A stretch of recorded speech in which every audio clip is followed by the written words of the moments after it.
आज पढ़ेंगे आप लोग इकाई 4। इकाई 4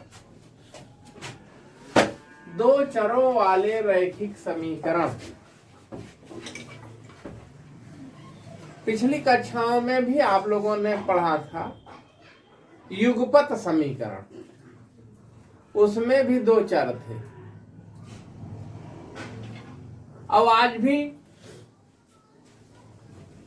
अब दो चरों वाले रैखिक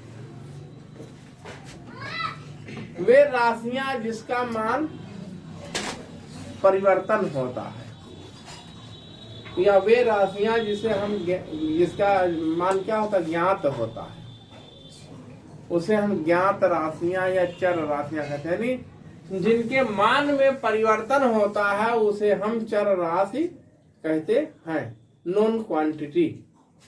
चर राशि को हम डिनोट करते हैं एक्स वाई जेड से। अंग्रेजी का जो अक्षर है एक्स वाई जेड से हम चर राशि को डिनोट करते हैं। वे राशियां जिनके मान में परिवर्तन होता है, या वे राशियां जो बदलती हैं, जो परिवर्तनशील है, उसे हम क्या कहते हैं, चर राशि, नॉन क्वांटिटी या ज्ञात राशियां। दूसरा शब्द आएगा अचर राशि।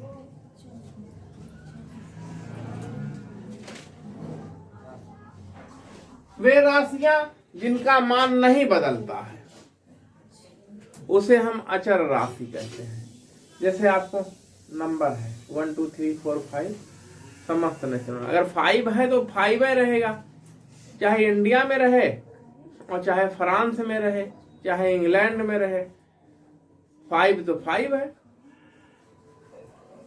क्वांटिटी आती है शब्द मात्रा, चर राशि परिवर्तनशील, अचर राशि जो परिवर्तनशील ना हो, जिसका मान ना बदले। इसे अंग्रेजी के ABC अक्षर से अथवा नंबरों से डिनोट किया जाता है, ABC अथवा 1 2 3 5 डॉट चाहे जितना ना, समस्त नंबर। समझ में आया? अब यहां आ गया रैखिक शब्द है, लीनियर इक्वेशन, दो चरों वाला। अब देखो जैसे हमने लिखा, एक है AX, ये हो गया रैखिक समीकरण। रैखिक शब्द कहां से आया? यानी चर की घात एक हो। ये x की घात एक छिपी है कि नहीं? x अथवा y, इसमें जो चर राशि है उसकी घात क्या छिपी है? एक छिपी है उसमें। किसमें? x और y में। तो ऐसी राशियों को हम क्या कह देते हैं? चर राशि। और ऐसे समीकरण को क्या कह देते हैं? रैखिक। दो चरों वाला रैखिक समीकरण। ये दो चर वाला रैखिक समीकरण, जिसमें क्या है, x और y दो चर राशि है। अच्छा, एक चर वाला कोई रैखिक समीकरण का उदाहरण दे सकता है? ax plus b equal to 0। इसमें देख रहे हैं x क्या है? एक ही चर है। x क्या है? एक चर। तो एक चर वाला ये रैखिक समीकरण हुआ। बराबर आपने 0 लिखा तभी तो समीकरण हुआ, बराबर 0 न लिखते तो व्यंजक हो जाता, बहुपद हो जाता। तो ये क्या है? एक चर वाला। यहाँ आपको इस चैप्टर में क्या पढ़ना है? दो चर वाला रैखिक समीकरण। एक चर वाले में तो एक चर का मान तुम आराम से निकाल सकते हैं, ax plus b equal to 0। तो ax बराबर पक्षांतर करने पर माइनस बी, और x बराबर माइनस बी बटा a, इस तरीके से। लेकिन दो चर वाले में ax plus d y plus c बराबर 0 में यहाँ x और y का मान निकाला जाता है। किसका? और x और y का मान ज्ञात करने के लिए आपको दो समीकरण की आवश्यकता भी होगी, तभी आप निकाल सकते हैं। तो इसके पहले आपको अभी इसमें पहचान बताना है कि ये रैखिक समीकरण है, इसमें चर और अचर छाटिए। सपोज दैट हम कोई उदाहरण एक लिखते हैं, 2x plus 3y minus 27 equal to 0। अगर कोई पूछे किसमें ए बी सी का मान बताओ, तो इसकी आप तुलना किससे करेंगे? ax plus by plus c equal to 0 से तुलना कर लेंगे। तुलना करने पर a बराबर 2, गुणांकों की तुलना होगी। b बराबर कितना है? 3 और c बराबर माइनस 27 चिन्ह सहित लिखा जाता है। तो इस प्रकार से आप चुन सकते हो ना। एबीसी का मान अगर कहे तो आप तुलना करके इससे आप एबीसी का मान निकाल लिया। एबीसी कैसी राशियां हुई? अचर। अगर कोई पूछे अचर राशि है तो अचर राशि आप छाट लीजिए, एबीसी का मान निकल गया नहीं निकल गया। और एक्स वाई क्या है? ये चर है। दूसरा देखिए, √3x minus 5y plus 7 equal to 0। इसमें पूछे कोई एबीसी का मान कैसे ज्ञात करोगे? इसको भी वही तुलना ax धन by धन c इक्वल टू 0, इसका कंपेरिजन करोगे। तुलना करने पर क्या होगा? a बराबर √3, b बराबर -5, c बराबर 7। ऐसे छाट सकते हो ना। समझ में आ गया? ठीक।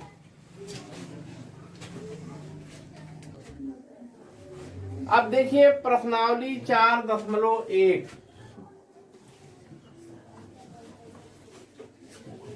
प्रश्नावली 4.1। उसके पहले अगर कोई दिया हो, जैसे मान लो x बराबर -5 दिया हो, या y बराबर y बराबर 3 दिया हो, कुछ दिया हो ऐसे ही, या 3y इक्वल टू 2 दिया हो, इस तरीके से, या 2x बराबर 3 दिया हो। इन्हें कहे कि दो चर वाले रैखिक समीकरणों में बनाओ, या दो चर वाले रैखिक समीकरण में लिखो।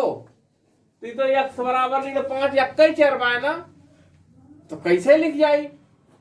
इनमें कुछ दिमाग ना लगाओ, एक बार बस सोच लो एकदम सिस्टम।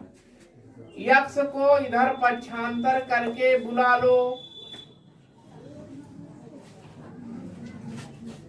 ये -5 था, इधर आया तो क्या हो गया?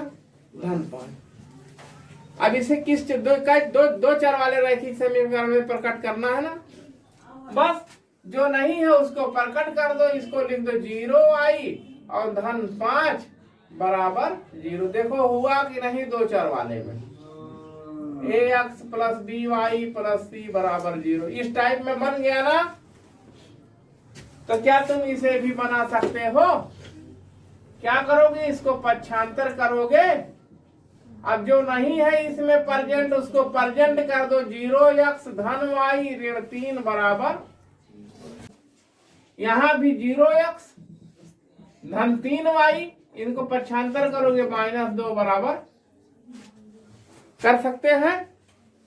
फिर अगला देखो, इनको अगर प्रकट करना है 2x, क्या नहीं है यहाँ उपस्थित? 0y माइनस, इसको पक्षांतर करोगे 3 बराबर, अब प्रकट कर सकते हैं। अब देखिए आइए प्रश्नावली 4.1 क्लास 9 से 2 गुनी। इस कथन को निरूपित करने के लिए दो चरों वाले रैखिक समीकरण लिखिए। नोटबुक की कीमत इसने क्या मान लिया है? x, और कलम की कीमत संकेत दे दिया है। किताब में क्या किया है? संकेत लिख दिया है। तो कलम नोटबुक की कीमत x और कलम की कीमत y। तो क्या करें? एक नोटबुक की कीमत, एक कलम की कीमत से 2 गुनी है। मान लो इसमें दिया है, देखो माना नोटबुक की कीमत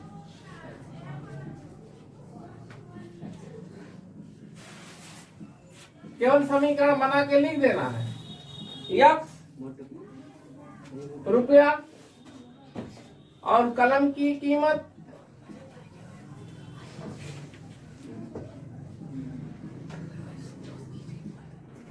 क्या बताया, y रुपया।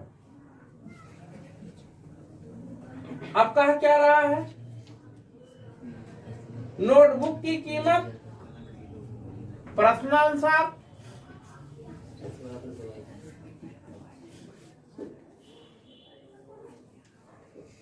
एक नोट बुक की कीमत बराबर एक कलम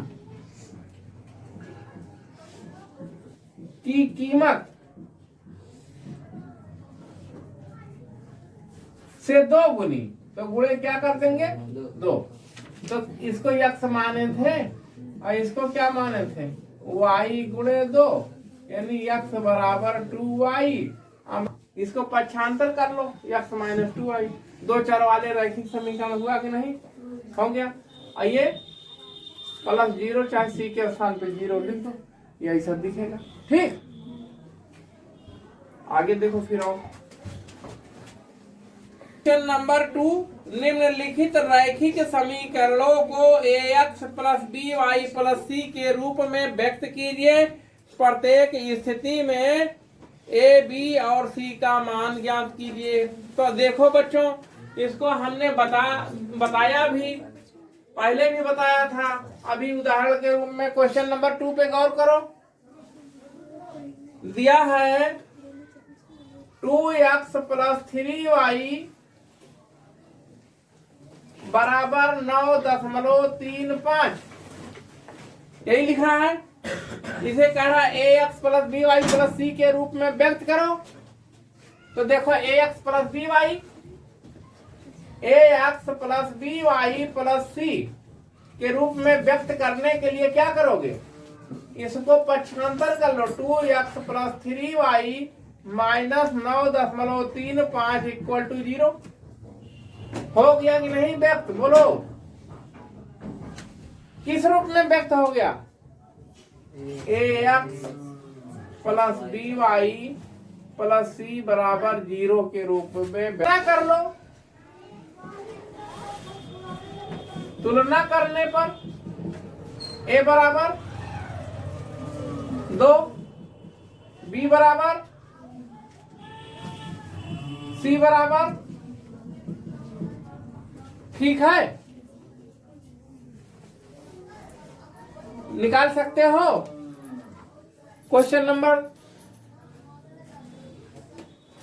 2 इसी प्रकार से देखो, ये तो पहला पार्ट था, इसका दूसरा पार्ट देखो कैसे कह रहा है, x माइनस y अपान 5 माइनस 10 इक्वल टू 0। इसको भी ax प्लस by के रूप में लिख दो, ax plus by plus c equal to 0, इसके रूप में है कि नहीं है, व्यक्त कर दो। a b c का मान निकाल सकते हो। तुलना करने पर a बराबर, अब देखो यहाँ x का गुणांक a है, यहाँ x का गुणांक 1 है, यहाँ 1 छिपा है कि नहीं, तो a इक्वल टू 1। b का मान 1 बटा ऋण 1 बटा 5, b का मान कितना हुआ ऋण 1 बटा, c का मान माइनस 10, c का मान माइनस 10, यही उत्तर हो गया। इसी प्रकार तीसरा आप स्वयं करेंगे। चौथा देखिए, तीसरा स्वयं करिएगा, अंतर कर लो। -3y इक्वल टू 0 हुआ, x माइनस 3y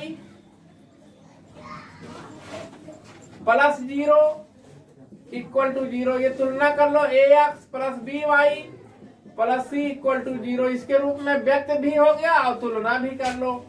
तुलना करने पर क्या होगा? तुलना करने पर a बराबर इसके गुणांक एक छिपा है ना, b बराबर c बराबर 0। ये उत्तर हो गया ABC का, माना गया।